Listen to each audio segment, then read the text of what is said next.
Ha pasado menos de una semana desde que inició el sexenio y todo parece indicar que el país podría estar a las puertas de una crisis constitucional como ninguna otra, nos parece, en la historia reciente. La Suprema Corte de Justicia de la Nación está a punto de confrontarse con la presidenta Claudia Sheinbaum, con las cámaras del Congreso de la Unión y con el Instituto Nacional Electoral. Se trata de una crisis que tocaría las instituciones más importantes del Estado mexicano, y todo por la reforma judicial que impulsó y dejó el expresidente López Obrador. Y es que ayer, con 8 votos a favor y 3 en contra, el Pleno de la Suprema Corte tomó la decisión de darle entrada a una impugnación realizada por jueces y magistrados en contra de la reforma al Poder Judicial. Aunque la Corte todavía no ha evaluado el asunto de fondo sobre la reforma, la realidad es que este podría tratarse del primer paso para que de manera inédita los ministros del máximo tribunal declaren la invalidez legal de una reforma constitucional. Ayer se elevó muchísimo el tono de la discusión en el Pleno de la Corte, lo que a todas luces parece un adelanto de los debates que vendrán, no solo en este tribunal, sino entre los 3 poderes de la Unión.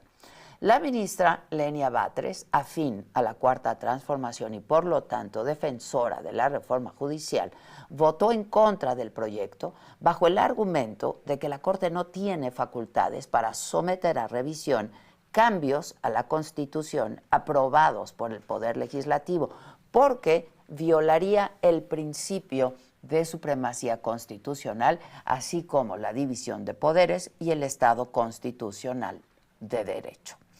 Además, en una declaración muy aventurada, tratándose de una ministra, sostuvo que se estaría dando un auténtico golpe de Estado al pretender someter a control constitucional el trabajo del poder reformador. Y opiniones semejantes fueron las manifestadas por las ministras Yasmín Esquivel y Loretta Ortiz, que votaron también en contra del proyecto. La realidad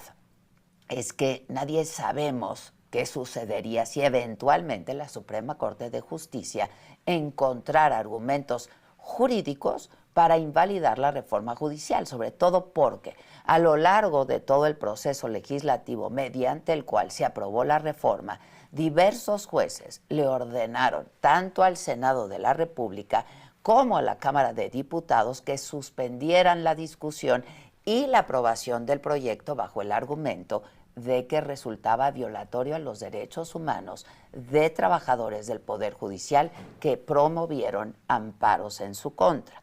Sin embargo, ambas cámaras del Congreso decidieron simple y sencillamente ignorar estas suspensiones. Algo similar sucedió después, cuando el entonces todavía presidente López Obrador firmó el decreto para que la reforma judicial se publicara en el Diario Oficial de la Federación, pese a que había un amparo que de nuevo se lo impedía. Y lo mismo sucedió en el Instituto Nacional Electoral, que ha seguido adelante con los preparativos para la elección de juzgadores cuando hay una suspensión que le indica lo contrario. La postura del oficialismo ha sido la de ignorar lo que los jueces han resuelto.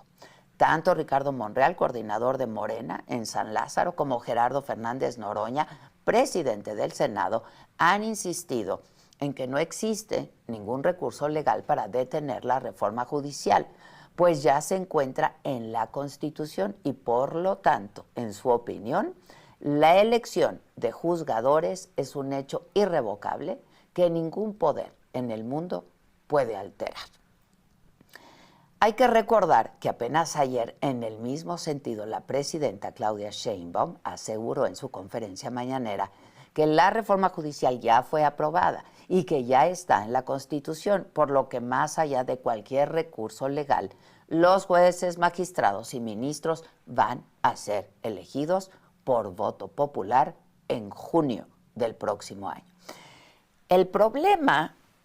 es que la Suprema Corte de Justicia de la Nación es el máximo tribunal constitucional de este país, por lo que, según numerosos expertos, técnicamente le corresponde a la Corte, a esta institución, resolver la legalidad o no de la reforma judicial, más allá de lo que el Congreso y el Poder Ejecutivo puedan opinar al respecto. Insisto, nadie sabemos qué puede pasar si eventualmente los poderes ejecutivo y legislativo desoyeran una resolución de la Corte por considerarla inconstitucional. ¿Podríamos esperar un juicio político contra los ministros? ¿Con qué armas contaría la Corte para aplicar la ley si el Poder Ejecutivo se resistiera a escucharla? ¿Realmente la Corte podría estarse excediendo en sus funciones y, por lo tanto, invadiendo de manera ilegal el poder reformador de los legisladores? ¿Qué clase de Estado de Derecho podría haber si cada poder de la Unión interpretara la Constitución a su antojo? Estas preguntas, créanme, que son de vital importancia, no solo para la eventual cancelación o no de la reforma judicial, sino para evitar una confrontación sin cuartel entre los poderes. Lo peor de todo es que en lugar de criterios técnicos, pareciera ya que la discusión se ha politizado a tal grado de que la constitucionalidad o no de la reforma podría reducirse a una discusión absurda de si se simpatiza o no con la Cuarta Transformación. Y así podríamos estar ante un caso de politización de la justicia causada por la reforma judicial. Hay que esperar a ver qué dice la Suprema Corte acerca de la reforma judicial, cómo reaccionan desde Palacio Nacional y desde el Congreso. Lo cierto es que ahora más que nunca debe imperar la mesura, la voluntad, el diálogo, la negociación y, sobre todo, el respeto irrestricto a la ley. Porque más allá de la reforma judicial, de las banderas políticas, pues está México, estamos los mexicanos, nuestro país con su división de poderes, con su constitución, con su Estado de Derecho, y eso debe prevalecer por encima de cualquier movimiento político y también de cualquier mandato popular. Yo soy Adela Micha.